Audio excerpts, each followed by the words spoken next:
सुप्रभात। भगवान धन्वंतरी को नमन करके हम लोग मॉर्निंग विथ आयुर्वेदा।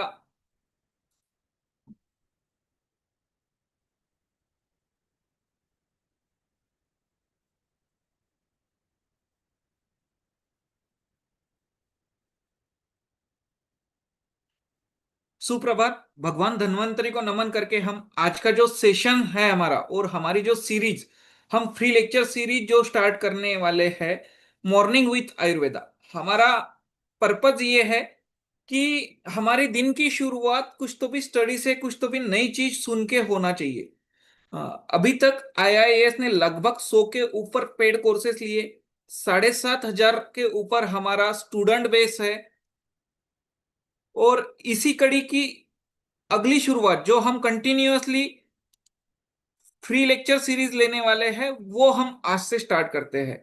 कुछ इंस्ट्रक्शन मैं आपको याद देना चाहूंगा। आपको अननेसेसरी मैसेज ना आए, इसके लिए हमने एक कॉमन लिंक बनाई है जो आज के लेक्चर के लिंक के साथ के मैसेज में हमने डाली थी। नेक्स्ट लेक्चर के लिए सेम यही लिंक काम करने वाली है।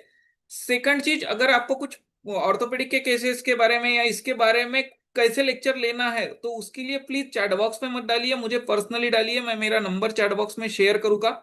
जो हमारे पुराने स्टूडेंट्स हैं उनके लिए कुछ इंस्ट्रक्शन है। हम लोग कुछ ग्रुप मर्ज करने वाले हैं। जैसे बस्ती कोर्स के अभी तक 800 स्टूडेंट्स हुए हैं, लगभग 4 बैच हुई है। तो हम सबको एक बैच में लाके वहां पर ग्रुप डिस्कशन करना चाहते हैं। सेकंड चीज, उस ग्रुप में कम से कम मैसेज आए, इस वजह से हम लोग उस ग्रुप को मर्ज करना चाहते हैं। हफ्ते में 1 या 2 बार ही मैसेज डालना, ऐसे हमारी इच्छा है। पर प्रॉब्लम ये हो रहा है कि बहुत से लोग मैसेज देखते नहीं या उनको। Just a second.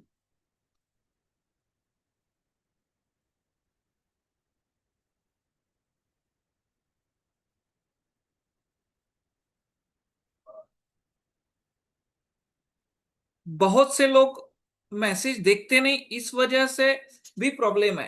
मैं मेरी स्क्रीन शेयर करके कुछ चीजें आपको बताना चाहूंगा। देखिए, ये जो हमारे ग्रुप है, आईआईएस पंचभौतिक 4, आईआईएस डर्मा 4, आईआईएस फ्री आहार, आईआईएस फ्री ऑर्थो, ये जहां पर भी आईआईएस का लोगो है, ये हमने फ्री लेक्चर्स के लिंक के लिए, कुछ कोर्सेज के एडमिशन के लिए बनाए हैं। तो यहाँ पर ही आने वाले दिनों में फ्री लेक्चर्स के लिंक रहने वाले हैं।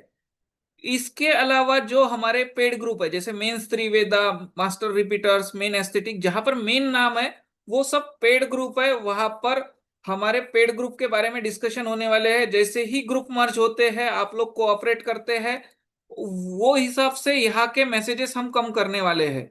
जैसे कि स्वप्निल सर के साथ में कुछ औरतों के कोर्सेस हमारे हुए थे, तो वहां पर हमें वापस से वो डिस्कशंस हमें स्टार्ट करना है। जैसे कि यहाँ पर मैं बस्ती का ग्रुप ओपन किया है।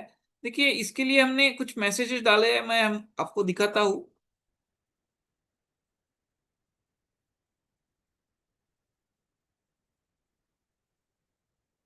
तो इस टाइप से हम कुछ मर्ज करने वाले हैं ग्रुप। तो प्लीज आप जब भी आपके ग्रुप में मर्जिंग का मैसेज आएगा, तो आप एक बार से ग्रुप जो है, हम एक ग्रुप करना चाहते हैं क्योंकि फैकल्टी के लिए भी इजी होता है। यानी बस्ती के 4 ग्रुप में डिस्कशन करने से अच्छा होता है कि एक ग्रुप में करो। जैसे कि आप देख रहे हो, ये मैसेज है जो बस्ती ग्रुप का मैंने मैसेज दिखा रहा हूँ। हम लोग जिन्होंने 2024 में कोर्स किया था, उनके भी रिकॉर्डिंग दोबारा से हम अवेलेबल करके देने वाले हैं। और उनके लिए एक ही ग्रुप बनाने वाले हैं, ताकि ये सब चीजें हो, आपको भी एक्स्ट्रा मैसेज ना आए। तो मेरी सभी से रिक्वेस्ट है कि जो पेड मेंबर्स है या जिन्होंने पेड कोर्सेज किए, वो चीजें देखिए, ताकि जल्दी से ग्रुप मर्ज हो। और हमारा जो मॉर्निंग विद आयुर्वेदा का प्रोग्राम है, जो अभी इस हफ्ते में एक ही लेक्चर ले रहे हैं, हम 2 से 3 लेक्चर हर हफ्ते में लेने की कोशिश करने वाले हैं। तो प्लीज आप ये चीजें ध्यान में रखिए। जैसे कि मैंने यहाँ पर आपको दिखाया है कि एक से ज्यादा ग्रुप में अगर आप हो फ्री आयुर्वेदा के आईआईएस के, तो प्लीज वो ग्रुप आप लेफ्ट कर लीजिए। क्योंकि वहां पर जगह भी बन जाएंगी बाकी लोगों को आने के लिए, और आपको अननेसेसरी मैसेज नहीं आएंगे। तो अगर आप एक से ज्यादा ग्रुप में हो, तो प्लीज आप वो ग्रुप लेफ्ट कीजिए। मैं सर से रिक्वेस्ट करता हूँ, प्लीज आज का सेशंस सर आप चालू कीजिए।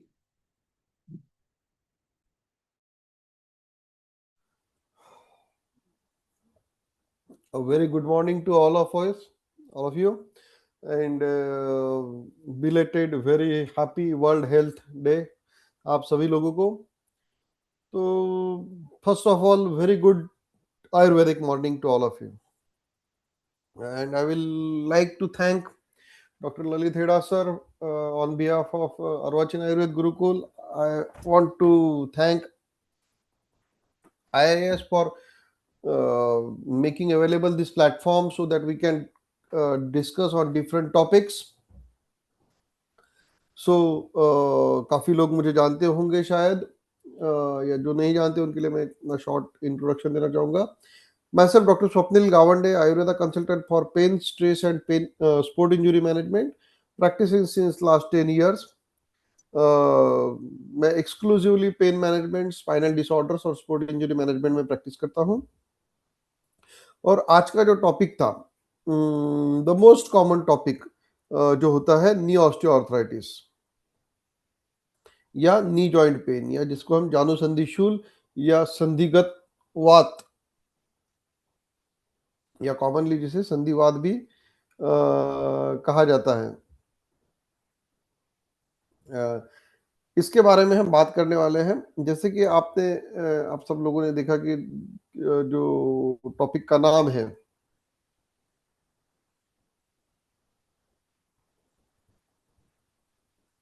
टॉपिक का नाम है कि नी पेन बियॉन्ड नी. तो इसका जो प्रोफार्मा होगा उसके लिए हम एक 20 से 25 मिनट एक केस डिस्कस करेंगे. उसके बाद में मैं उसके क्लिनिकल कुछ पॉइंट्स आपके सामने रखूंगा, और शॉर्ट 10 मिनट का हम क्वेश्चन आंसर सेशन लेंगे, बिकॉज मॉर्निंग है, सबको अपनी अपनी ओपीडी में जाना है, और थोड़ा बिजी शेड्यूल भी होता है सबका मॉर्निंग में. Okay, so without wasting time we will straight away start. एक इंटरेस्टिंग केस मैं आपके साथ डिस्कस करने जा रहा हूँ. 61 ईयर फीमेल पेशेंट थी जो मेरे पास आई. उसके केवल राइट पेन में, राइट नी में पेन था. और I will like to request all the participants kindly mute themselves and keep the video off so that it will not disturb. हम जब बात करेंगे तो आप आपका वीडियो और वो दोनों भी शुरू कर सकते हैं. तो 61 ईयर फीमेल थी जिसको नी जॉइंट पेन था और रिस्ट्रिक्टेड रेंज ऑफ मोशन, यानी जो पैर था उनका वो पास नहीं आ रहा था, या व्हेन शी वाज वॉकिंग तो उनको नी में डिफिकल्टी हो रही थी. तो लेट्स सी, हमारा एक सॉफ्टवेयर है, उसकी कुछ चीजें, उसका केस टेकिंग मैं आपको दिखाना चाहूंगा. उसके बाद में हम उसका क्लिनिकल ये देखेंगे इम्पोर्टेंस.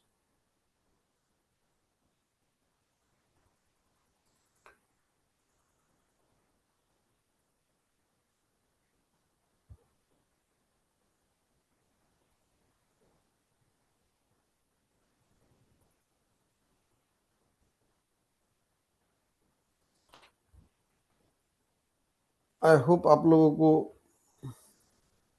स्क्रीन दिख रही है.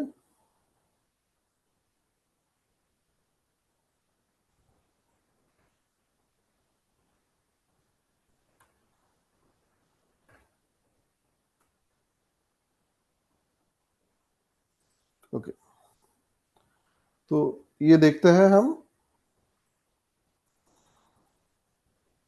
This was the first visit of the patient. First visit for consultation patient आई थी. 61 ईयर ओल्ड पेशेंट है. इसका vitals were quite normal, and she was diagnosed with known case of diabetes two hypertension patient को था. और जो उसका prime complaint था, जो प्राइम कंप्लेंट उसका था, that was she was having the left knee pain with instability and right lower limb pain in the lateral aspect. तो आप देखिए, इंटरेस्टिंग ये था कि लेफ्ट नी में उनके पेन था और इंस्टेबिलिटी, चलते वक्त वो पैर उनका मुड़ जाना, या उनको कॉन्फिडेंस नहीं आ रहा था कि वो पैर से मैं चल पाऊंगी. And also having the right lower limb pain in lateral aspect, और उसी समय लेटरल एस्पेक्ट में उनके पेन था. तो this was the primary complaint. After first visit only, follow up देखिए after approximately 20 days she had complain of better than before. तो 20 days में पेशेंट को पहले से बहुत अच्छा लगा।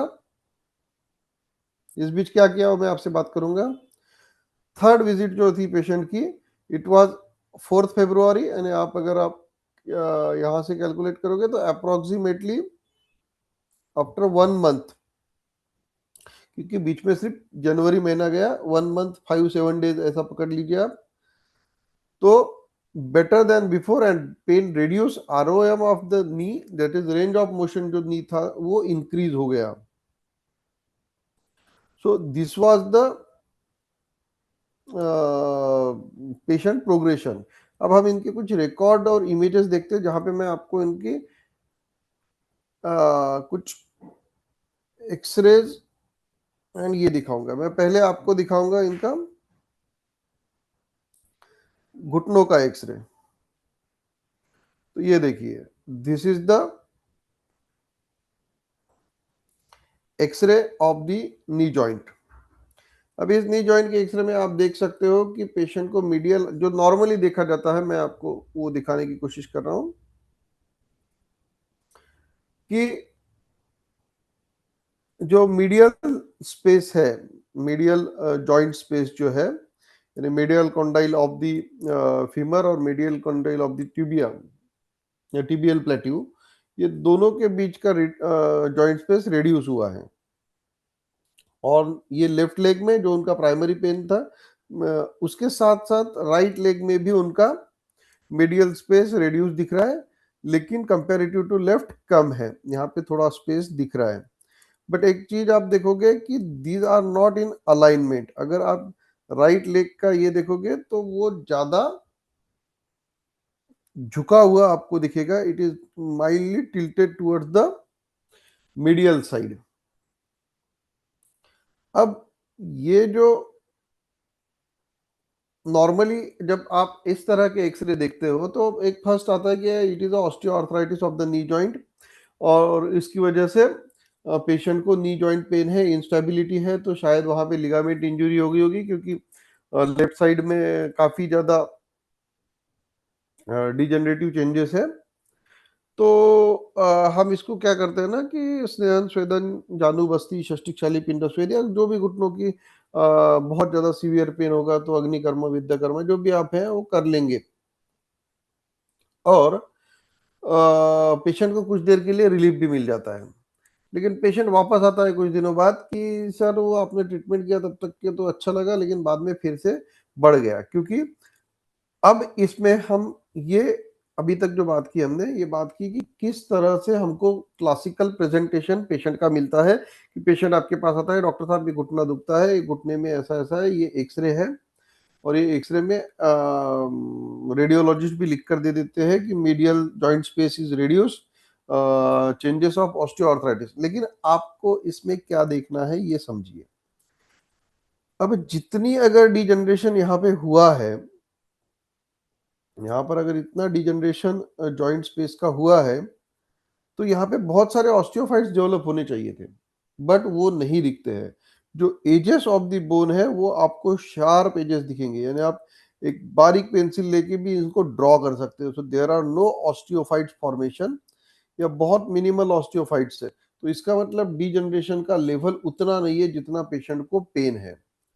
So you always have to correlate the pathological reports and the radiological reports along with the patient clinical condition. So in that case you can see that कि यहाँ पे इतना degeneration तो नहीं दिख रहा है joints में, बहुत ज्यादा sharp यहाँ पर आपको edges दिखेंगी bone की। So they are suggesting कि भाई there is not more degeneration, वहाँ पे का जो लेवल है वो बहुत ज्यादा नहीं है। लेकिन फिर पेशेंट को पेन क्यों है इतना, why patient is so much in pain? तो यहाँ मैं आपको और एक इंटरेस्टिंग चीज दिखाना चाहता हूँ कि आपको पता है कि when we are seeing the X-ray, it is expected कि आपको बोन्स दिखे, ना कि मसल्स। बट अगर आप इस एक्सरे को थोड़ा बारकाई से देखेंगे, थोड़ा इससे माइन्यूटली इसको ऑब्जर्व करेंगे, तो यू कैन सी दैट कि ये जो माइट बी थाई मसल्स है, माइट बी क्वाड्रिसेप हो या हैमस्ट्रिंग मसल्स है, वो भी व्हाइटिश दिख रही है। आपकी जो काफ मसल है, दोनों भी गैस्ट्रोनीमस मसल्स है, वो भी प्रोमिनेंटली दिख रही है। अब देखिए, पेशेंट ने ऑलरेडी बताया कि राइट लेग में लेटरल एस्पेक्ट में पेन है। आप यहाँ पे देखोगे लेटरल एस्पेक्ट में यहाँ पे बहुत ज्यादा व्हाइटिश मसल दिख रही है राइट साइड में। तो इट इज शोइंग कि भाई उनकी मसल्स बहुत ज्यादा टाइट है, बहुत ज्यादा कैल्सिफाइड है, जिनका जो मोबिलिटी है, जिनका इलास्टिसिटी है, वो रिड्यूस हो चुका है। So this is how your vision should be towards the x-rays of the patient. Just don't rely on the reports of the radiologist. आप खुद भी उसमें आपका ये ओपिनियन बनाने की एक कोशिश कीजिए, चाहे ओपिनियन गलत हो लेकिन वो सिखाएगा आपको। तो you can see that these muscles are visible. So they are showing कि there is a tightness, there is a shortening, there is a loss of elasticity. Got it. अब मैं आपको सबसे इंटरेस्टिंग एक्सरे दिखाने वाला हूं इस पेशेंट का, कि अब हमने देखा कि यहाँ पे मसल्स टाइट दिख रही है, डिजनरेशन तो इतना दिख नहीं रहा है, लेकिन हाँ डेफिनेटली जॉइंट स्पेस काफी रिड्यूस हो चुकी है। तो अब हमें बियॉन्ड नी, यानी इसके अलावा क्या देखना चाहिए? तो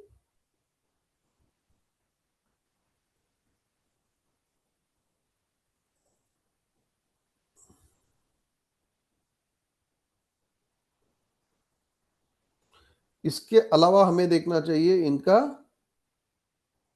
हिप। अब हम इनका एक्सरे देखते हैं। ये उसी पेशेंट का एक्सरे है, आप नीचे नाम भी पढ़ सकते हो। This is the x ray of lumbar spine with pelvis and AP lateral view, pelvis and lumbar spine. तो अब आप जब ये एक्सरे देख रहे हो तो आपको इसमें फर्स्ट दिखेगा कि यहाँ पे पेल्विक माल यूनियन है, पेशेंट को पेल्विक माल फॉर्मेशन है। क्योंकि इसके बारे में हम कहीं और बात करेंगे, मैं सिर्फ आपको एक ब्रॉड स्पेक्ट्रमली दिखाने की कोशिश कर रहा हूँ कि कैसे ये होता है। तो आप देखिए, ये पेल्विक बोन आपको बड़ा दिख रहा है लेफ्ट वाला, राइट वाला पेल्विक बोन थोड़ा छोटा दिख रहा होगा, इसका ब्रीथ थोड़ी छोटी दिख रही होगी। सेकंड थिंग, अगर आप यहाँ से यानी ये जो L5 का जो स्पाइनस प्रोसेस है या सेंटर ऑफ दिस इमेज से अगर आप देखोगे तो राइट साइड में आपको कम दिखेगा उसका विड्थ, जबकि लेफ्ट साइड में ज्यादा दिखेगा। एट द सेम टाइम अगर आप नीचे आके यहाँ पे ऑब्चुरेटर फोरामेन देखने की कोशिश करोगे तो राइट साइड का ऑब्चुरेटर फोरामेन काफी ज्यादा ओपन दिख रहा है, लेकिन लेफ्ट साइड का ऑब्चुरेटर फोरामेन जो है वो कंप्लीटली दिख ही नहीं रहा है या बहुत स्लो हो गया है। थोड़ा सा यहाँ पे उन्होंने पिक्चर कट कर दिया, लेकिन हम इसमें क्लियरली देख सकते हैं। उसी के साथ आप अगर यहाँ पे आओगे, ये this is the coccygeal region, this is the sacral region. तो आप देखोगे कि राइट साइड का जो डिस्टेंस है कॉकिक से राइट साइड की प्यूबिक का या इलियम का, वो काफी कम है, जबकि लेफ्ट साइड का काफी ज्यादा है। तो इट इज शोइंग कि there is a rotation of the pelvic, there is a rotation of the pelvic. अब इसके साथ में जब हम we come towards the lateral view, तो आप इस लैटरल व्यू में देख सकते हो कि there is anterior listhesis of L4 over L5। यहाँ पे आप एजेस देखोगे कि this is the edge of L4 and this is the edge of L5। तो ये इतना L4 आगे आ चुका है, या ऐसा बोलिए कि L5 पीछे जा चुका है। So this is the posterior listhesis of L5, या ऐसा बोल सकते हैं कि anterior listhesis of L4 over L5। तो इसका मतलब जो वर्टेब्रल अलाइनमेंट है वो भी यहाँ पे बिगड़ा हुआ है। तो इसके वजह से क्या हुआ है ना कि पेशेंट का जो लेफ्ट साइड का पेल्विक है ये पोस्टेरियरली टिल्ट हो गया है।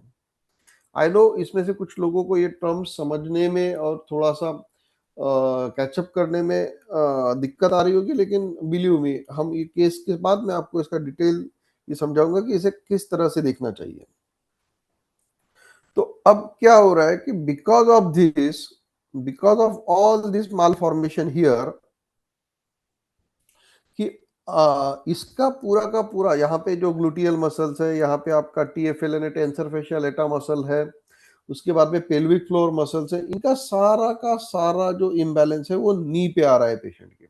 वो घुटनों पे आ रहा है, और दैट इज व्हाई उनका रेंज ऑफ मोशन डिस्टर्ब हुआ है, that is why she is having the pain in the knee, basically जैसे मैंने बोला कि मीडियल एस्पेक्ट में। और ये और अच्छा समझने के लिए एक और एक्सरे व्यू में आपको दिखाना चाहूंगा, that will be of PBH,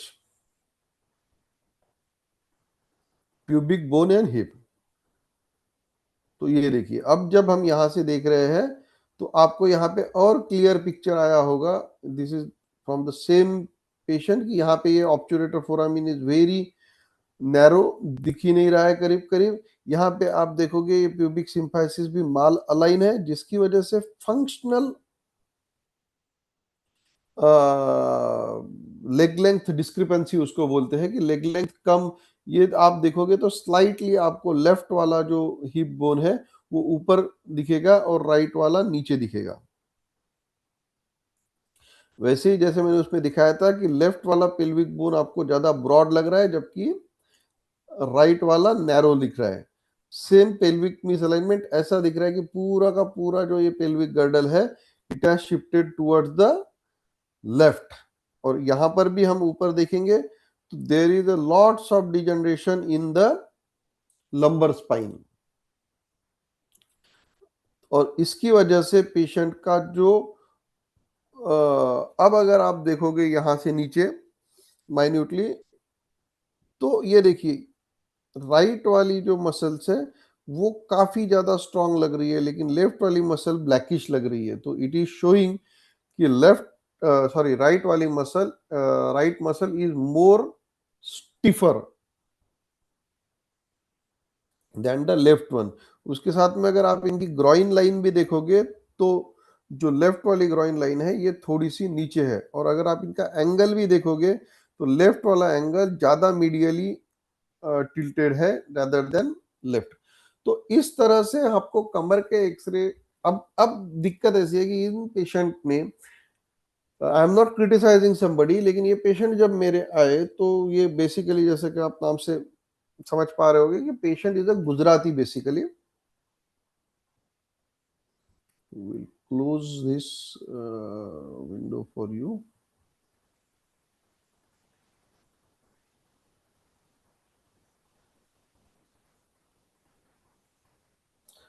okay, so जैसे कि आप लोगों ने देखा कि इस ये जो पेशेंट आया था, इसको लंबर पेन में कोई भी कंप्लेंट नहीं थी। उसने कभी साइटिका का ये नहीं किया, सियाटिक जैसा पेन है या लंबर पेन है या लोअर बैक में कोई इश्यू है। She was nothing, she was just concern कि मेरा पैर बहुत दुखता है डॉक्टर साहब, I am having the knee pain. लेकिन जब हमने उसको क्लिनिकली चेक किया, क्लिनिकली उनको टेस्ट किया, तो पता चला कि उनके लंबर में भी इश्यू है। देन आफ्टर हमने उनके लंबर के एक्सरेज किए, तो लंबर के एक्सरे जब किए तो ये सारी चीजें उसमें देख के आई। सो दैट इज वाई आज का जो कंसेप्ट था हमारा कि नी पेन बियॉन्ड दी नी। तो अगर हम उसको लंबर को अगर हम इग्नोर कर देते, हम उसको लंबर पेन को तरफ ध्यान नहीं देते, बिकॉज ओनली बिकॉज कि पेशेंट कंप्लेन नहीं कर रहा है, तो शायद हम उनका नी पेन कभी भी ठीक नहीं कर पाते। जबकि हमने जो मैंने बताया बीच में महीने भर में हमने क्या किया, तो बीच में 8 दिन में हमने उनका स्नेहन स्वेदन किया, उनका कटी बस्ती किया, फॉलो माय वर्ड्स, कि हमने उनका कटी बस्ती किया, कटी मर्दन किया, उसमें कपिंग किया, और सारी बहुत सारी चीजें उसमें हमने हमारी ऐड की। लेकिन basically we have work more on lumbar, और घुटनों पे हमने केवल स्नेहन स्वेदन और षष्टिकशाली पिंड स्वेद, जहाँ पे शार्प पेन था वहां पे पत्रपुटली, सॉरी पत्रपुटली पिंड स्वेद या पत्रपोटली से स्वेदन किया। तो बोलने का मतलब है कि इसमें 80% ऑफ द ट्रीटमेंट हमने लंबर की, जबकि पेशेंट लंबर पेन के लिए नहीं आया था, पेशेंट आया था बेसिकली नी जॉइंट पेन के लिए। लेकिन patient got the result in 1.5 month, and उससे पहले पेशेंट वाज फ्रॉम गुजरात, तो वो एक बड़े इंस्टीट्यूट से अग्निकर्म करके आए थे। वो पंचकर्म लगातार, पेशेंट को 3 से 4 सालों से ये तकलीफ थी, पेशेंट ने 2 बार पंचकर्म करा चुके थे। उसके बाद में वो फिजियोथेरेपी भी करके आए। They have already taken the opinion of 3 orthopaedics. 3 में से 2 ऑर्थोपेडिक सर्जन ने उनको नी रिप्लेसमेंट भी बोला था। I am not criticizing anybody, या मैं ये नहीं कह रहा हूँ कि हर बार आपको ऐसे ही पेशेंट मिलेंगे। But the thing is that कि हमारा ये जो कंसेप्ट था आयुर्वेदा विथ मॉर्निंग, वो ऐसे ही केसेस के लिए था जो कि रेयर है।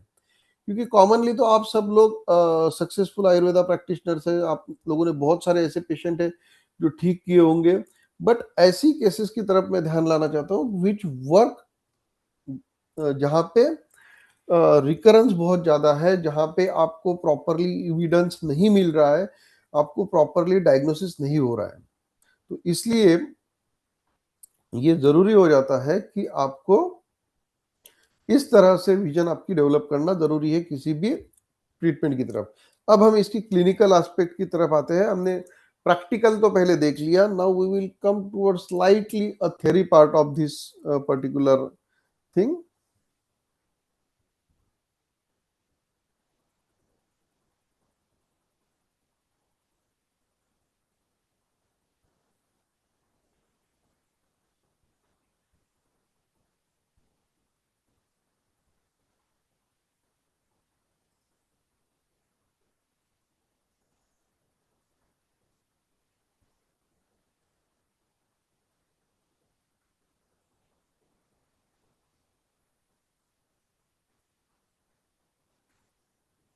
आई होप द स्क्रीन सबको विजिबल होगी।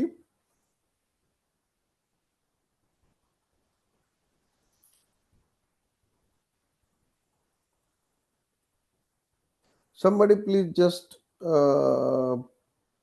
पिंग मी ऑन, स्क्रीन दिख रही है सबको? अनम्यूट करके कोई तो भी बोलिए please, only. Yes, sir. Okay, thank you. So the topic, knee joint pain beyond the knee. So इसके लिए एक कंसेप्ट होगा, आप में से बहुत सारे लोग ये वर्ड को पहली बार सुन रहे होंगे, कुछ लोगों ने सुना होगा तो वो प्लीज रिवाइंड कर लीजिए। This is called as the regional interdependence. What is mean by regional interdependence? कि हमारी बॉडी का कोई भी रीजन अगर है तो वो कनेक्टेड होता है उसके आजू बाजू के रीजन से। तो उस आजू बाजू के रीजन का इम्पैक्ट भी उस पर पड़ेगा। यानी हिंदी में जैसे कहावत है कि पड़ोस के घर में अगर आग लगेगी तो उसकी इफेक्ट हमारे घर तक भी आएगा। तो उसी तरह से हमारे पेन और जॉइंट कंडीशंस में भी ये ये लागू पड़ता है।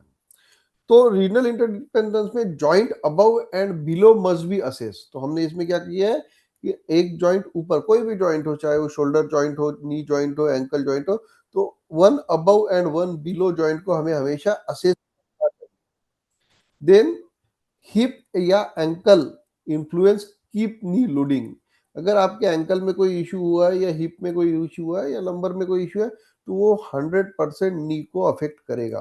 आपके पास बहुत सारे पेशेंट आते होंगे जो बोलते होंगे कि सर मुझे पहले थोड़ी थोड़ी कमर दुखती थी लेकिन अभी घुटना दर्द होने लगा है। या वाइस वर्सा, वो बोलेगा कि सर पहले तो सिर्फ घुटने में दर्द था अभी कमर भी दर्द होने लग गई।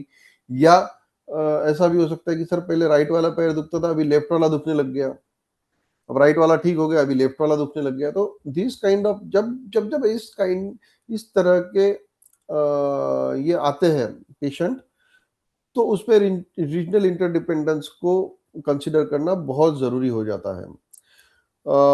अब इसके लिए, क्योंकि ये कैसे काम, मूवमेंट जो है जिसे काइनेटिक चेन भी कहा जाता है, तो ये मूवमेंट चेन कंसेप्ट, जब आप चलते हैं, आप बैठते हैं, कोई भी मूवमेंट करती है बॉडी की, तो केवल एक जॉइंट वर्क नहीं करता है, उसमें मल्टीपल जो स्ट्रक्चर्स होते हैं बॉडी के, मसल्स, लिगामेंट्स, टेंडॉन्स, अलग अलग जॉइंट्स, इन सारों का कंट्रीब्यूशन होता है।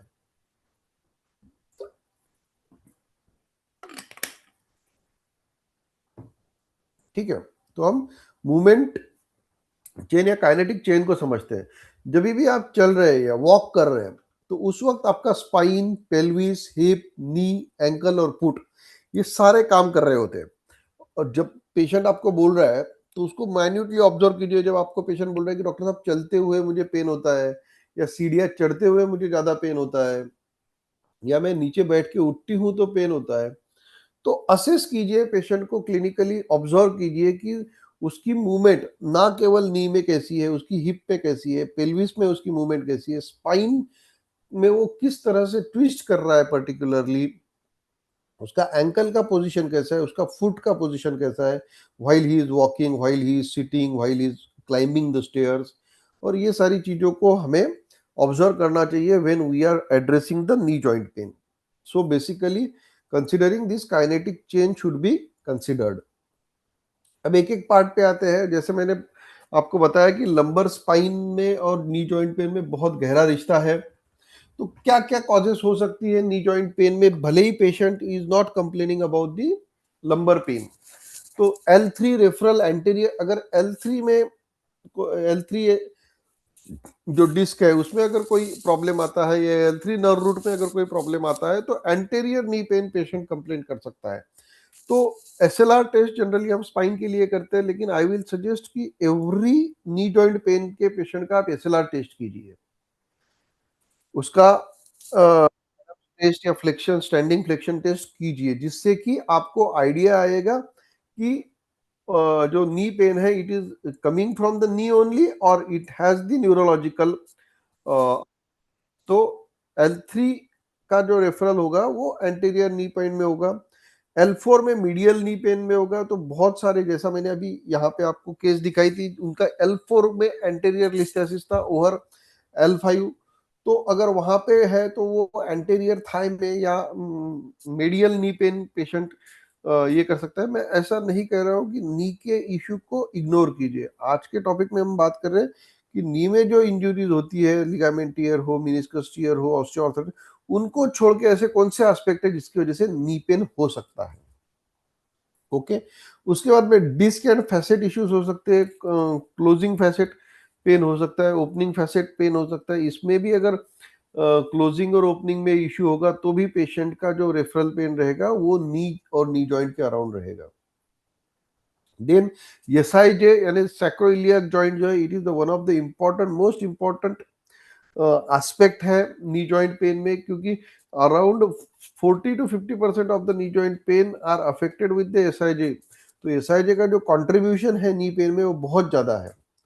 उसमें कौन से फैक्टर्स आपको ये करने चाहिए? पेल्विक असिमेट्री, जैसे मैंने अभी एक्सरे में दिखाया आपको कि ऑब्चुरेटर फोरामेन, उसकी जो लेंथ और विड्थ है दोनों भी इलियम की, दोनों भी पेल्विक बोन की, वो आपने चेक करना चाहिए। तो ये पेल्विक टिल्ट जो है ये बहुत बड़ा कंट्रीब्यूशन देता है नी जॉइंट पेन में। तो इसमें क्या है ना, लेग लेंथ भी डिस्क्रिपेंसी आ जाती है। जैसे मैंने उनको बोला कि लेग लेंथ कम ज्यादा हो जाती है, जिसकी वजह से पेशेंट को चलते हुए असिमेट्री और इंस्टेबिलिटी लगती है।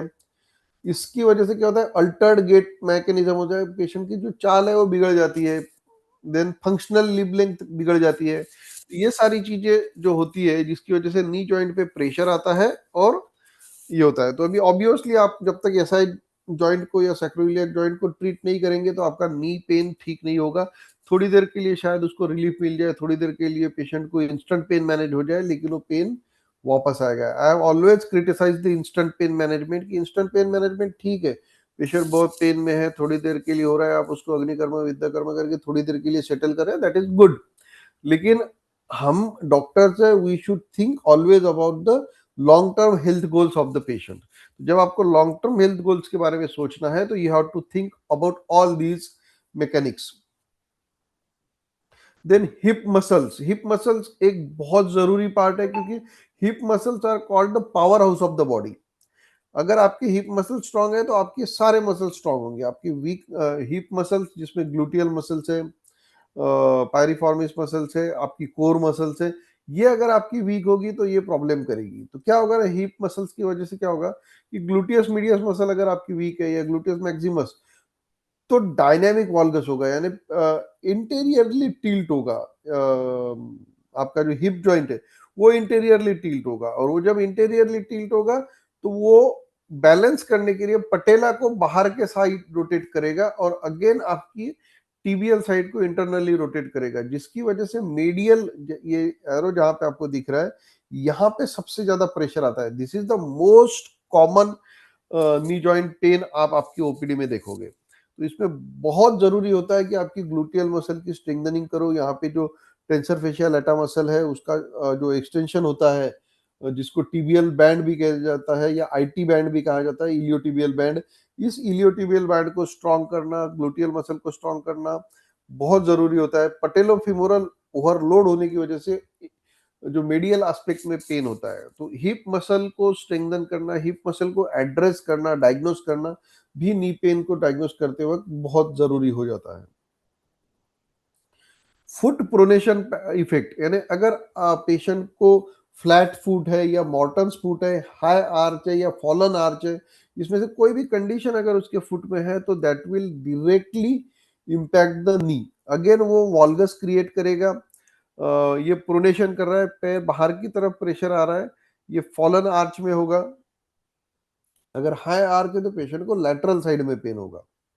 तो क्या होगा ना कि टीबिया इंटरनली रोटेट हो जाएगा, नी वाल्गस हो जाएगा, तो अपने आप पटेला जो है आउटसाइड माल ट्रैक हो जाएगा। और अगेन ये जो इट्स अ मिस्टेक, लेकिन ये इसको इग्नोर कीजिए, that is a typing mistake. ये internal rotation of the hip joint हो जाएगा, तो जो आपका नेक ऑफ द फीमर है वो इंटरनली रोटेट हो जाएगा, तो यू कैन सी वो एक नी वॉल्गस क्रिएट करेगा, and then the patient will have the pain on the lateral side. जैसे मैंने इस केस में देखा कि उनको राइट लेफ्ट नी पेन था, लेकिन राइट साइड में लैटरली पेन है। सो ये फुट प्रोजेक्शन, तो आपने उनकी फुट का पोजीशन, उनकी आर्च का एनालिसिस करना चाहिए कि कैसे उनका आर्च, दोनों आर्च सेम है या उसमें असिमेट्री है। मसल इम्बैलेंस पैटर्न जो इसकी वजह से तैयार होता है, या कौन से मसल ये इफेक्ट करते हैं नी जॉइंट को।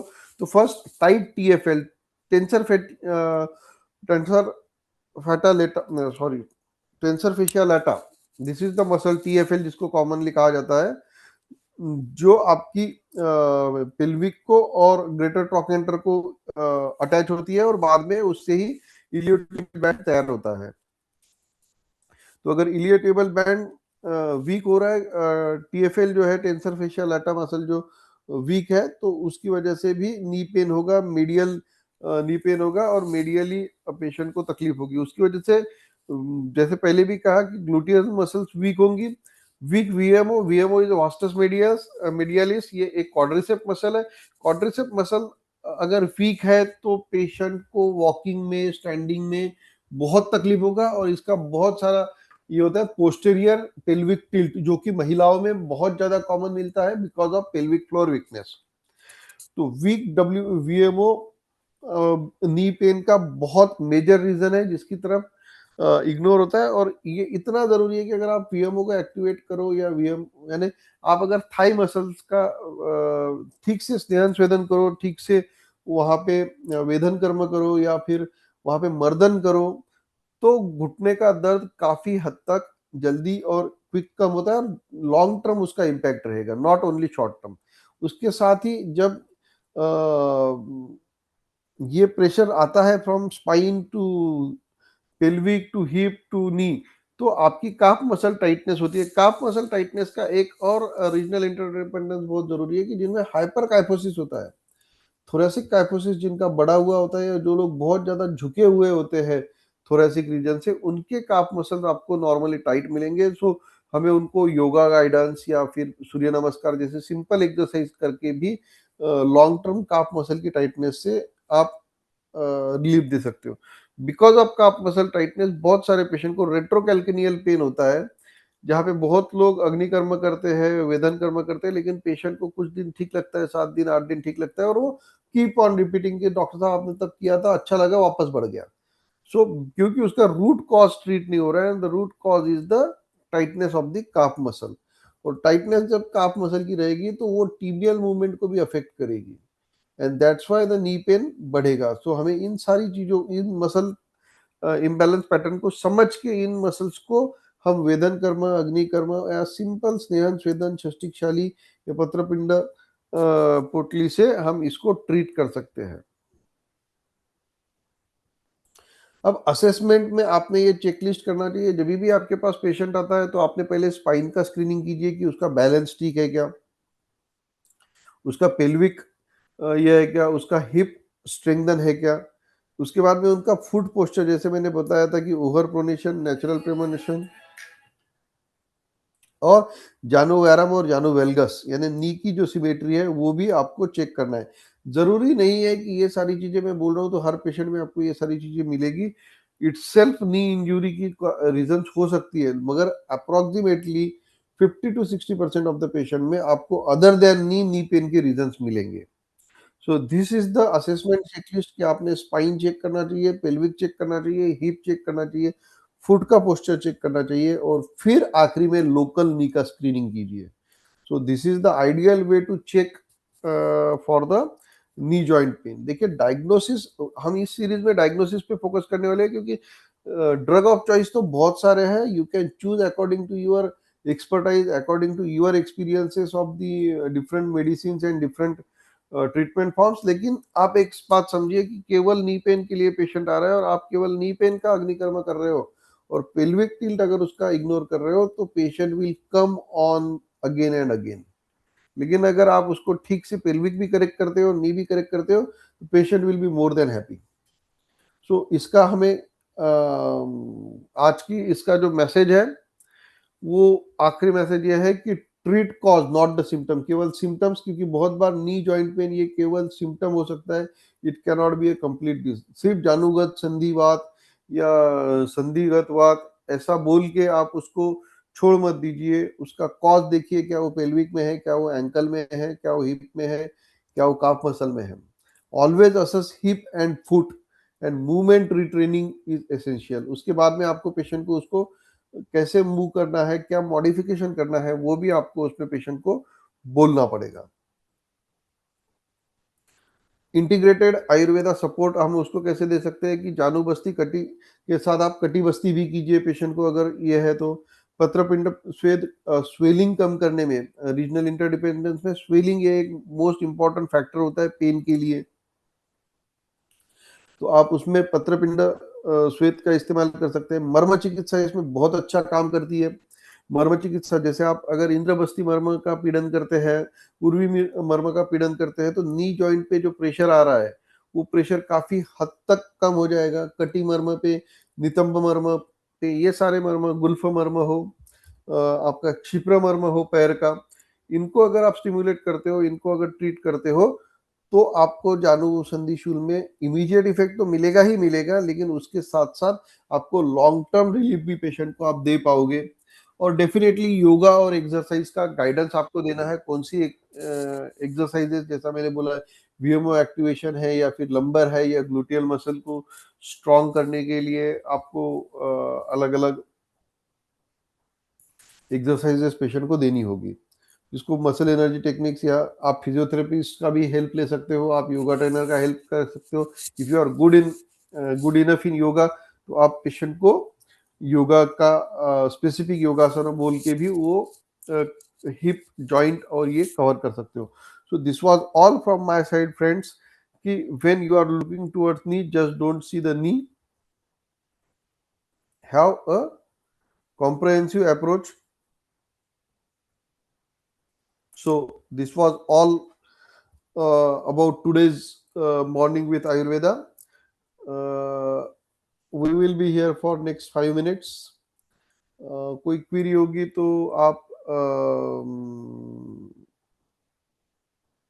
पूछ सकते हैं, आप खुद को अनम्यूट करके भी पूछ सकते हैं। Recording is on.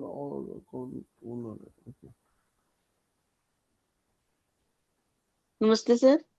नमस्ते मैम, बोलिए। सर मैं डॉक्टर रश्मि श्रीवास्तव। सर हम्म, मुझे अपनी मदर के लिए पूछना है, उनकी एज 70 ईयर्स है और उनको जो अर्थराइटिस है उनको मतलब करीब 15 ईयर्स हो गए हैं और पैर मतलब बेंड हो गए हैं, आर्च जैसी बनती है, पेन बहुत ज्यादा होता है और उनको रिस्पिरेटरी डिस्ट्रेस होती है, मतलब सांस फूलती है। लेकिन उनको सारी इन्वेस्टिगेशन हुई है, पल्मोनरी जो है स्पेशलिस्ट उनको दिखाया गया तो उन्होंने कहा HRCT सारी चीजें नॉर्मल है, इको उनका नॉर्मल है। तो ये भी चीजें क्लियर नहीं है और नी रिप्लेसमेंट के लिए बताया गया है। उनके जो कमर में भी बहुत ज्यादा मतलब ये भी, ये रीजन बहुत ज्यादा पेन उनको होता है। सर क्या करना चाहिए? मैडम डायग्नोसिस क्या है? सर उनको अर्थराइटिस था, रूमेटॉइड पहली अर्थराइटिस। चीज जो है ना मैडम, ये पहली चीज आप हमें ये समझना चाहिए कि don't rely on others diagnosis. किसी ने बोल दिया रोमेटॉइड आर्थराइटिस है तो आपने बोल दिया रोमेटॉइड आर्थराइटिस है और आपने उसको ट्रीट कर दिया। We are speaking specifically about the Ayurveda view. तो अगर ओके सर। उनको आमवात है तो कौन जी सी सर। अवस्था में आमवात है उनका? उच्चमान अवस्था में है या फिर वो या फिर कौन सा आमवात है बेसिकली? यानी धातुक्षयजन्य आमवात है या सर धातु उनमें सर्जन। खेद है, उसमें अवस्था क्या है, पच्चमान अवस्था है या निराम अवस्था है? इन सारी चीजों का हमें सोचना पड़ेगा फर्स्ट थिंग। जी सर। अब उनको आप बोल रहे हो कि रेस्टलेसनेस है, ब्रेथलेसनेस है, तो उनको प्राणवायु की दृष्टि है। भले ही आपके ओके एक्सरे सर। हमारा सब नॉर्मल है। मैंने पहले ही लेक्चर जब शुरू किया तो मैंने पहले यही चीज किया कि always the investigation should be correlated with the clinical condition of the patient. मेरे पास बहुत सारे पेशेंट आते हैं जिनका एमआरआई बहुत ही बुरा होता है, ऐसा लगता है पेशेंट जगह से उठ भी नहीं पाएगा, लेकिन पेशेंट एकदम अच्छा आ जाता है। बहुत बार ऐसा होता है कि एमआरआई या एक्सरे नॉर्मल होता है लेकिन पेशेंट को तकलीफ बहुत ज्यादा होती है। तो this is a gap of clinical diagnosis. I cannot, sir जैसे जैसे आज के लेक्चर में हमने डिस्कस किया कि जैसे अगर मुझे कोई पूछता है, अभी किसी ने तो भी इसमें पूछा अगेन कि सर एसीएल इंजरी में क्या कर सकते हैं, ACL tear Ayurvedic management prognosis, it is totally cured by Ayurveda management. तो सर पहली बात, अगर जब आप एसीएल टीयर बोल रहे हो तो वो कितनी ग्रेड में है, कौन सी ग्रेड में है? एसीएल के साथ क्या केवल एसीएल है, उसके साथ में पीसीएल क्या है, उसके साथ में मिनिस्कस का कंडीशन क्या है? हमको ये सारी चीजों को देखना पड़ेगा। प्रॉब्लम क्या है ना, हम आयुर्वेद एलोपैथी डायग्नोसिस लेते हैं और उसको आयुर्वेद पॉइंट ऑफ व्यू से डालने की कोशिश करते हैं डायरेक्टली। ऐसा नहीं होगा। ये आयुर्वेदा विथ मॉर्निंग सीरीज चालू करने का उद्देश्य ही है कि हम हमारा जो विजन है उसको ब्रॉड बनाएंगे। हम बड़े गर्व से कहते कहते हैं सबको कि आयुर्वेद जड़ से ठीक करता है, जड़ से ठीक करता है, और हम जड़ तक पहुंचने की कोशिश ही नहीं करते। किसी ने बोल दिया एसीएल टीयर, आप एसीएल टीयर ट्रीट करने लग गए। आपको अभी किसी ने बोल दिया कि नहीं नी रिप्लेसमेंट करना पड़ेगा, आप वो नी रिप्लेसमेंट के बारे में सोचने लग गए। ठीक है, आपको लगता है कि नी रिप्लेसमेंट से प्रॉब्लम सॉल्व हो जाएगा तो गो फॉर इट। मैं ऐसा नहीं बोल रहा हूँ कि जो भी सर्जन ने या जिसने बोला है वो नी रिप्लेसमेंट गलत बोली है, बट बीइंग अ डॉक्टर हमें उनकी डायग्नोसिस तक पहुंचना है। अभी आप ही बोल रहे हैं कि उनको रूमेटॉइड आर्थराइटिस है, तो अब रूमेटॉइड आर्थराइटिस है तो आपको आयुर्वेद डायग्नोसिस क्या है उसका?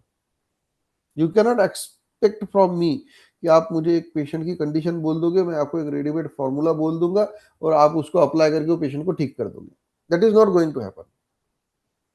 आई will appeal all the participants, all the my fellow doctors, all respected seniors and friends, don't expect this from me कि मैं आपको अगर किसी चीज के बारे में अवेयर कर रहा हूँ तो मैं आपको एक रेडीमेड फार्मूला दे दूंगा ट्रीटमेंट का और आप वो लेके पेशेंट को ट्रीट कर दोगे। इसी ने आयुर्वेद को सबसे ज्यादा पीछे ढकेला है। इसी एटीट्यूड ने आपको आयुर्वेद को पीछे ढकेला है कि हम डीप में जाना ही नहीं चाहते। हम बस ट्रीटमेंट पूछना चाहते हैं और ट्रीटमेंट को देना चाहते हैं। This is the only motto behind this series कि आप लोग डायग्नोसिस करना सीखिए पहले। हम डायग्नोसिस में डीप में जाने की कोशिश कीजिए। पहला ही टॉपिक ये क्यों लिया कि बहुत सारे पेशेंट है मेरे पास आते हैं, बहुत सारे स्टूडेंट्स या बहुत सारे फेलो डॉक्टर्स पूछते हैं कि सर हमने नी पेन में सब कुछ कर लिया लेकिन ठीक नहीं हो रहा है। बेसिक थिंग ये है कि आपको करना क्या है, आपका गोल क्या है। पेशेंट को अगर आपको ट्रीट करना है तो अब आपने, सॉरी मैम, जो अभी अब मैडम ने जो केस लिया, उनकी केस का हम लेते हैं कि 75 ईयर ओल्ड पेशेंट है, धातु क्षयजन्य वात होने की शक्यता है, उसके साथ साथ पेशेंट को आमज अवस्था भी है या आम वात भी है, तो हम उस पेशेंट में क्या एक्सपेक्ट करते हैं? क्या हम एक्सपेक्ट करते हैं कि उस पेशेंट को ट्रीट करके वो 50 साल, यानी वो जब उनका एज 50 था या उनका एज 25 था, वैसे उनके घुटने हो जाए या वैसे उनकी लाइफ हो जाए? डेफिनेटली नहीं करेंगे। हम क्या करेंगे कि उनको, उनकी जो अभी जो मिजरेबल कंडीशन है या अभी जो उनको पेन है, अभी जो उनको तकलीफ है, उसको सेटल करने की कोशिश करेंगे। तो उसके लिए क्या क्या हो सकता है, उसमें उनका धातु सारत्व क्या है? जैसे अभी मैडम ने बताया कि उनको ब्रेस्टलेसनेस है, that is because of the senile weakness, because of the muscles, उनका धातु क्षय हो चुका है, उनका जो प्राण वायु और प्राण वायु में आवरण हो सकता है, तो वो अवरुत्तवात चिकित्सा हमें करनी पड़ेगी, अवरुत्तवात चिकित्सा हमें करनी पड़ेगी।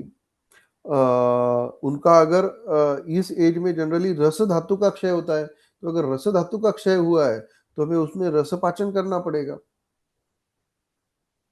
जरूरी नहीं है कि मैंने सारा मॉडर्न कंसेप्ट आपको समझाया तो आपको ट्रीटमेंट भी मॉडर्न के जैसा रेडीमेड होगा। You have to think about Ayurveda perceptive. Second thing, अभी जैसे बोला है बच्चों में फ्लैट फुट देखे जाते हैं, तो उसको कैसे ट्रीट करें? सर, स्वप्नले में उसको ट्रीट नहीं कर सकते हैं हम। Flat foot is a natural condition, भगवान ने दिया है, वो फ्लैट फुट ही रहेगा, हम उसको ट्रीट नहीं कर सकते हैं। We cannot go against the nature, first thing. Second thing, उसको हम मैनेज कर सकते हैं। उसको फ्लैट फुट की वजह से क्या तकलीफ हो रही है, उसको उसकी स्पोर्टिंग एक्टिविटी में तकलीफ होगी, उसको वॉकिंग में तकलीफ होगी।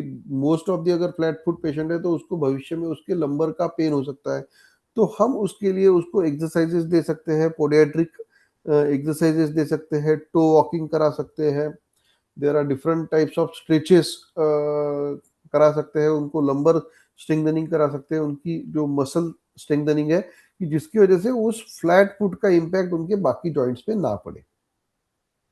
Got it? तो हमें पहले ये तय करना है कि हमें डिसीज को मैनेज करना है, ट्रीट करना है, क्यूर करना है या मॉडिफाई करना है। तो our goal should be clear. We cannot correct the flat foot, but हमको उसको प्रोटेक्ट करना है कि इस फ्लैट फुट की वजह से जो जो तकलीफ उसको हो सकती है, उस तकलीफ को हम कैसे कैसे ट्रीट करें। ईच एंड एवरी चीज का आंसर मेडिसिन या पंचकर्म नहीं होगा, लाइफस्टाइल मैनेजमेंट भी होगा। जैसे आयुर्वेद में हम कहते हैं हिता हितम, तो पहले जिसका हित जिसमें है वो हित के लिए आप ऑब्सेस रहिए, उस हित के लिए आप काम कीजिए। माइट भी सिंपल योगा उसको हेल्प कर जाएगा, no medicine and no panchakarma needed. ये केवल फ्लैट फुट में नहीं, बहुत सारी केसेस में दिखेगा जब आप उसका गेट एनालिसिस करोगे। बहुत, कल एक पेशेंट आई थी जिस पेशेंट को क्वाड्रेटस लंबोरम मसल में स्पैज्म था, केवल 2 जगह हमने वेदन कर्म किया और पेशेंट का पिछले 10 दिन का पेन ये हो गया। बट फॉर दैट आपको वो प्रिसाइज डायग्नोसिस करते आना चाहिए। केवल मैंने कर दिया आप भी करोगे तो रिजल्ट आएगा, नहीं होगा। Copy of practice, I request all, copy of practice, stop copy of practice in your practice. कि अगर अरे घुटनों के दर्द के लिए वो प्रोटोकॉल उन्होंने फॉलो किया था, पेशेंट ठीक हो गया था, मैं भी वही करता हूँ, डोंट डू इट। मैं हमेशा मेरे जो भी मुझसे कंसल्ट करते हैं या जो भी स्टूडेंट्स आते हैं, तो मैं उनको हमेशा कहता हूँ कि never ever follow my self, मुझे बिल्कुल फॉलो मत कीजिए।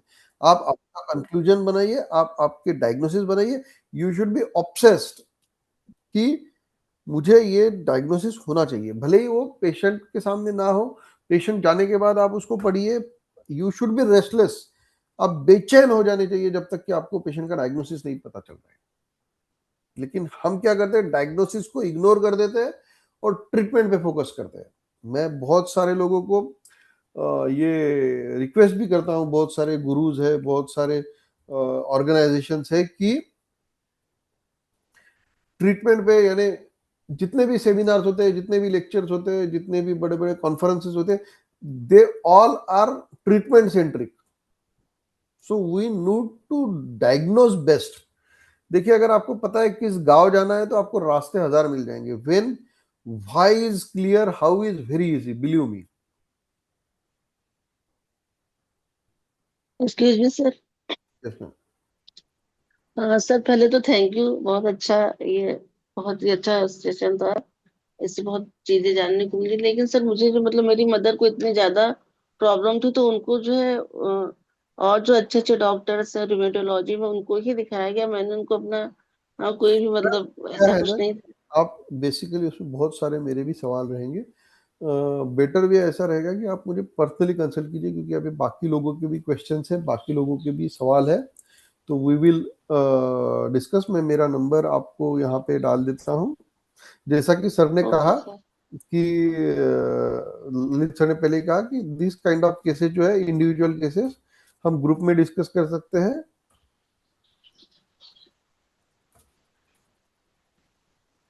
या इसमें कर सकते हैं. ठीक है, मैंने मेरा नंबर डाल दिया है. You can show my number. So, Swapnali madam, sir, the lecture is very informative. Thank you very much, ma'am. Sir, I found the muscular dystrophy in a thigh region, Mansakshay. Okay, in some knee joint patient, definitely. Patient, I done cystic Shalipinda Swed, pain is relieved now, but walking gait not much improve. How will think for this? Okay, देखिए madam, gate जो होता है, gate is जैसा मैंने आपको दिखाया, it is a collective form of activity.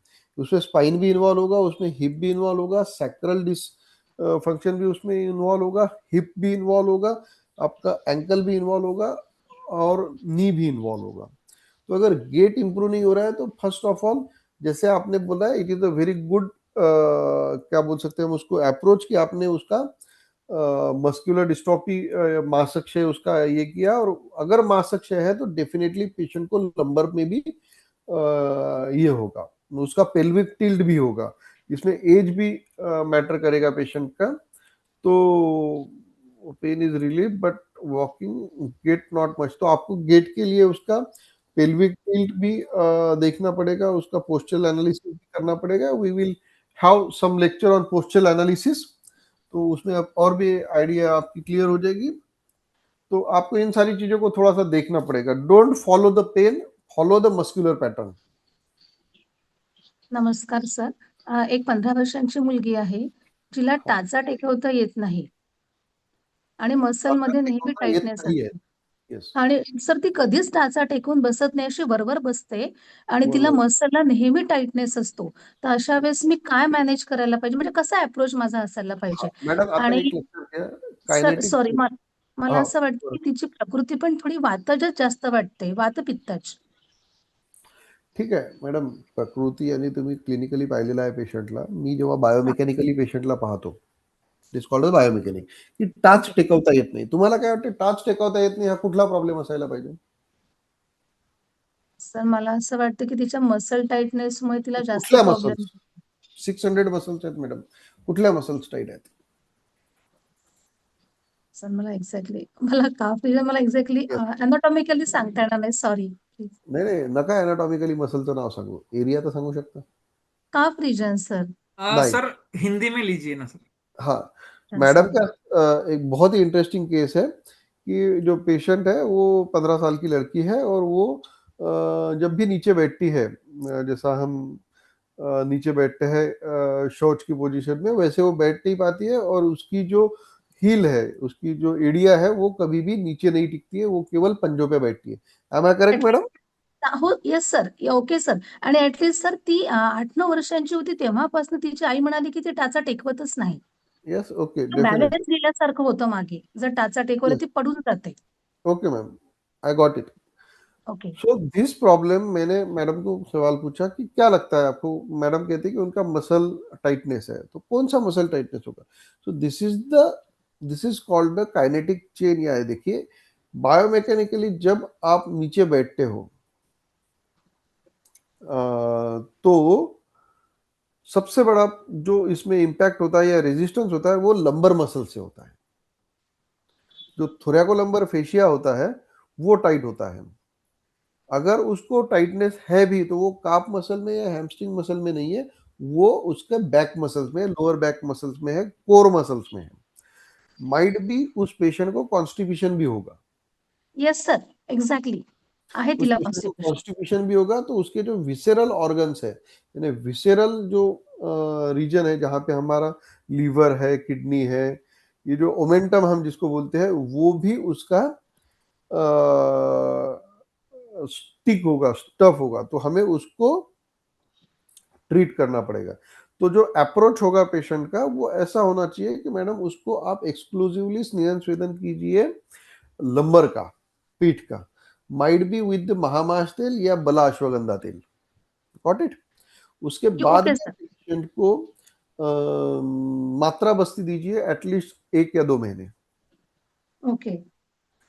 अब उसके साथ उसका लंबर रीजन का एक्सरे भी करना चाहिए, क्योंकि हो सकता है कि वो जब 8-9 साल की थी तब से ही अगर वो बैठती नहीं है या ये होता है, तो हो सकता है कुछ कंजेनाइटल मालफॉर्मेशन भी हो. येस. हम उसको भी इग्नोर नहीं कर सकते, क्योंकि ये this is not a common finding, this is a very isolated finding. Okay got sir. It. तो हो सकता है उसका जो नेचुरल लॉर्डोसिस है या जो नेचुरल कर्व है लंबर स्पाइन का, वो नॉर्मल ना हो, तो उसकी वजह से भी वो पेशेंट को तकलीफ हो सकती है. तो हमें ओके उसका सर. लंबर एक्सरे करना चाहिए. तो अप्रोच जो है वो इस तरह से आप रख सकते हैं कि उसका बलअश्वगंधा तेल से कंटिन्यू स्नेहन स्वेदन पीठ का करना है, और उसको मात्रा बस्ती दीजिए 40 to 50 ml daily of the. Dhanwantaram तेल भी दे सकते हैं आप, सहचर तेल से भी दे सकते हैं, या बला अश्वगंधा तेल भी. इन तीनों में से कोई भी तेल का आप उसको लॉन्ग टर्म यानी महीना भर 2 महीने बस्ती दीजिए. Okay sir. Got it. तो उसकी ओके काफ सर. मसल पे और हैमस्ट्रिंग मसल पे काम करके कोई फायदा नहीं होने वाला. Okay sir. Okay. Thank you so much. Thank you so much. Okay, friends, I think we have enough discussion. It was a very nice meeting you all. It was a very fruitful discussion.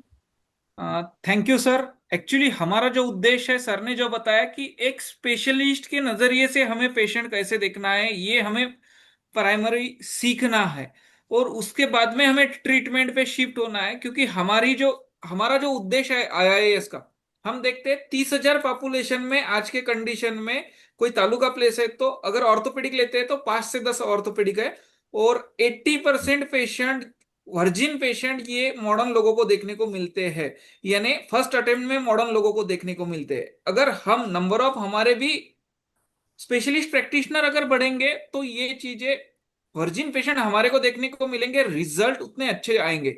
तो एक specialist के नजरिए से हमें कैसे patient देखना है, इस उद्देश्य से हमने ये सीरीज स्टार्ट की है. और हमारी कोशिश भी ये रहेंगी कि लेक्चर 20 मिनट से 30 मिनट में ही खत्म होगा, क्योंकि आपको भी वो करते आना चाहिए. क्योंकि कुछ पहले लेक्चर्स में हम रिकॉर्डिंग देंगे, लेकिन आगे चल के हम रिकॉर्डिंग देने वाले नहीं है. तो थैंक यू. अगर आपको लेक्चर अच्छा लगा है, हमारा उद्देश्य अच्छा लगा है, तो प्लीज आप आपके दोस्तों को भी शेयर कीजिए, ताकि मैक्सिमम लोग लेक्चर देख सके. और सबसे ज्यादा थैंक यू मैं सर को बोलना चाहूंगा कि आप एक अच्छी शुरुआत के लिए हमारे साथ में हैं. सर, बहुत बहुत धन्यवाद. Thank you very much. मिलते हैं अगली बार अगली एक नए टॉपिक के साथ. तब तक के लिए wish you have a very healthy and happening days. Good bye.